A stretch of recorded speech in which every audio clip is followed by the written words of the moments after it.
Assalamualaikum. Okey, hari ini 4 hari bulan 4 2025, hari Jumaat. Alhamdulillah sekarang saya berada di GDC PJ.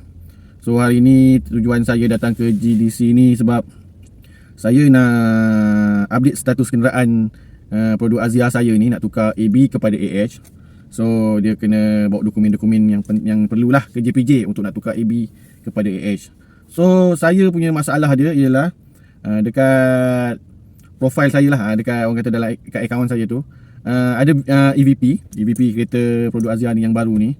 So kat situ okey, contoh ABC 123, okey, yang terbaru punya lah. Tapi bila saya tekan untuk EVP physical itu, bila download, dia keluar kereta lama saya, Honda City tu punya EVP. So kita nak pergi JPJ kena bawa EVP physical. So physical ibarat lain punya, kereta lain punya kan. Jadi nak tak nak kena juga menghadap ke GDC ni. Ibarat explain kat dia orang lah. EVP saya nombor ni. Bila preview, kereta yang lama kan. Oh, dia kata ada masalah sikit lah bila dia hantar tu kan.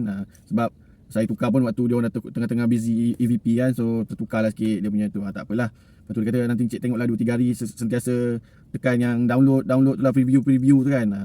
Dia kata tapi saya tak sure lah berapa hari. Tapi 2-3 hari ni kena sentiasa tekan-tekan lah. Nak tengok dia dah tukar belum dah tukar. Tapi saya dah ini barat saya dah apply lah untuk tukar dia.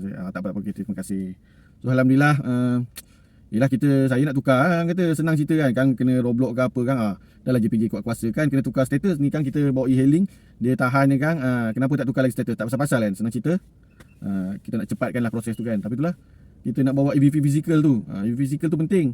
Orang kata IC kita EVP physical, lepas tu borang EH, borang JPJ 8, macam-macam lah kan, biasa lah kan. Tapi lah EVP tu tak nak physical yang bukan dia punya. Okeylah, itu sajalah saya info. Assalamualaikum.